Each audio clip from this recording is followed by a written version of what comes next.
नमस्कार बंधुरा एनएस किचेने आपनादेर आबारो एकबार स्वागत। आशा करी आपनारा सबाई खूब भालो आछेन। प्रतिबारेर मतो आबारो फिरे एसेछि नतुन रेसिपि निये। और आजके निये चले एसेछि सयाबिनेर एकटा दुर्दान्त रेसिपि।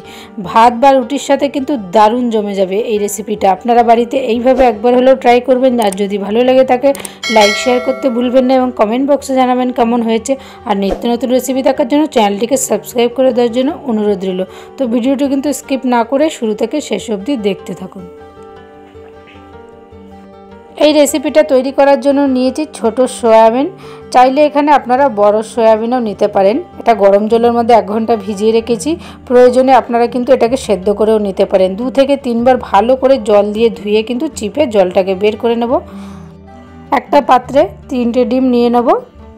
এখানে 3টে ডিমের পরিবর্তে আপনারা কম বেশি নিয়ে নিতে পারেন।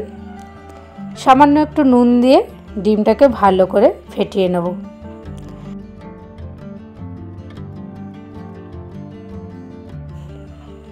এরপরে কড়া গরম হলে দিয়ে দেব সরষের তেল।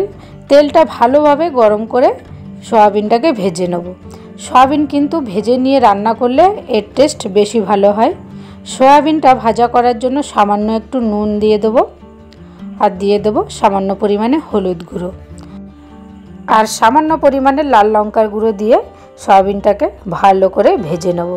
এই সয়াবিনটা হচ্ছে ছোট সাইজের সয়াবিন। এখানে চাইলে কিন্তু বড় সয়াবিন দিয়েও এই রেসিপিটা আপনারা করতে পারেন।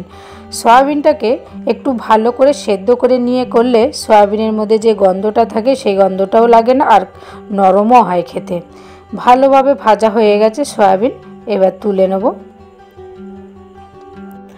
এরপরে কড়াতে সামান্য একটু সরষের তেল দিয়ে দিলাম। তেলটা গরম হলে এরপরে আলুগুলো ভেজে নেব। এখানে 2টো সাইজের আলু দিয়েছি। আলুটা ভাজা করার জন্য সামান্য একটু নুন আর হলুদ দিয়ে আলুটাকে হালকা লাল করে ভেজে নেব। এই রেসিপিটা তৈরি করার জন্য আপনারা কিন্তু আলু ছাড়াও সয়াবিনটা শুধু তৈরি করতে পারেন, তাতেও কিন্তু দারুণ লাগে। যেহেতু বাড়ির তৈরি করা সেই জন্য একটু সামান্য আলু দিয়ে তৈরি করব। আলুগুলো কিন্তু লাল লাল করে ভাজা হয়ে গেছে, তুলে নেব। ওই তেলের মধ্যে এবার ডিমগুলো ভেজে নেব। ডিমটা কিন্তু একদম পুরো লাল করে ভাজবো না, হালকা লাল করে ভাজবো। আর খুব বেশি ভেঙে দেবো না, অল্প অল্প করে ভেঙে দেবো। এই দেখুন, এই খুন্তির সাহায্যে এইভাবে অল্প অল্প করে ভেঙে দেবো। ভাজা হয়ে গেলে এবার একটা পাত্রে তুলে নেব।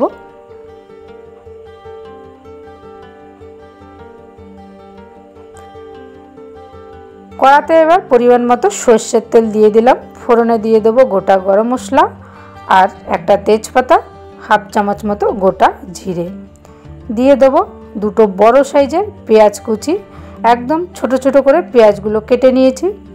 পেঁয়াজটা হালকা লাল লাল হলে এর মধ্যে অ্যাড করব 2টো মিডিয়াম সাইজের টমেটো পেস্ট।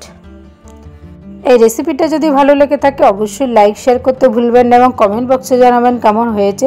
আর আমার চ্যানেলে যারা এখনও সাবস্ক্রাইব করেননি প্লিজ সাবস্ক্রাইব করে দিয়ে পাশে থাকার অনুরোধ রইল। এরপর এর মধ্যে অ্যাড করলাম 3 চামচ মতো আদা রসুন বাটা। আদা রসুন দিয়ে ভালো করে কষিয়ে নেব যতক্ষণ না এর কাঁচা গন্ধ যায়।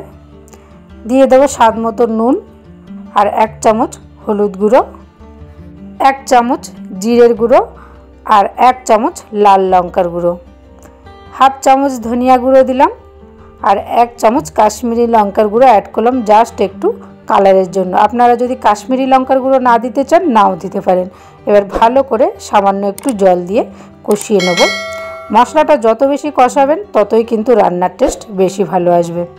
মশলা মোটামুটি কষে গেলে এর মধ্যে অ্যাড করব 50 গ্রাম মতো টক দই। টক দইটাকে ভালো করে ফেটিয়ে নেবেন। তারপরেই টক দইটা দিয়ে আবারও কয়েক সেকেন্ড নাড়াচাড়া করে ভালো করে মশলাটাকে কষিয়ে নিতে হবে।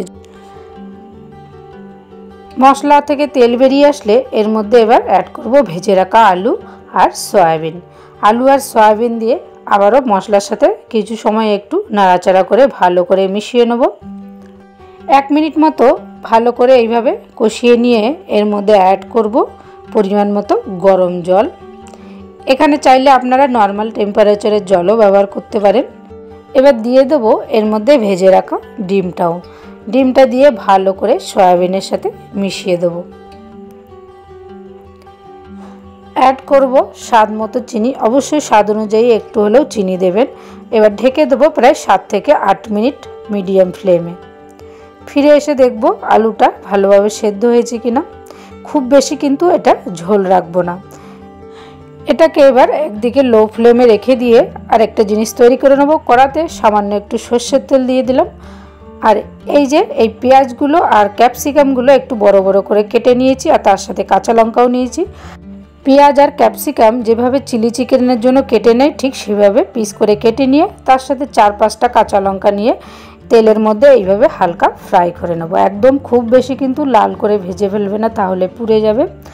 জাস্ট একটু হালকা কালার চেঞ্জ হলেই এরপরে সয়াবিনের মধ্যে উপর থেকে দিয়ে দেবো। এইভাবে ক্যাপসিকাম আর পেঁয়াজটাকে হালকা ফ্রাই করে নিয়ে সয়াবিনের মধ্যে এইভাবে দিয়ে তৈরি করবেন। এর স্বাদটাই কিন্তু পুরোপুরি পাল্টে যাবে, দারুণ একটা স্মেল আসবে এইভাবে সয়াবিনটা তৈরি করলে। এরপরে 2 থেকে 3 মিনিট এটা লো ফ্লেমে ঢেকে রেখে দেবো। রান্নাটা কিন্তু মোটামুটি রেডি। এবার সব শেষে 1/2 চামচের থেকেও কম শাহি গরম মশলার গুঁড়ো অ্যাড করলাম, আর দিয়ে দিলাম ওপর থেকে কসুরি মেথি। এবার একটু সামান্য একটু নাড়াচাড়া করে কয়েক সেকেন্ড ফুটিয়ে নিয়ে নামিয়ে ফেলতে হবে। খুব বেশি আর ফোটাবো না, তাহলে কিন্তু এর স্মেলটা বেরিয়ে যাবে। তৈরি হয়ে গেল সয়াবিনের একটা দুর্দান্ত রেসিপি। এবার গ্যাসটা অফ করে ঢেকে রেখে দেবো। এই রেসিপিটা কিন্তু গরম ভাতে এমনকি রুটি পরোটার সাথে কিন্তু দারুণ জমে যাবে। আপনারা কিন্তু এইভাবে বাড়িতে একবার হলেও ট্রাই করবেন। আশা করি আপনাদের ভালো লাগবে। আর যদি ভালো লেগে থাকে লাইক শেয়ার করতে ভুলবেন না এবং কমেন্ট বক্সে জানাবেন কেমন হয়েছে। আর নিত্য নতুন রেসিপি দেখার জন্য চ্যানেলটিকে সাবস্ক্রাইব করে দেওয়ার জন্য অনুরোধ রইল। সুস্থ থাকবেন, ভালো থাকবেন। আবারও দেখা হবে নেক্সট রেসিপি নিয়ে। প্লিজ আপনারা অবশ্যই পাশে থাকবেন। ধন্যবাদ।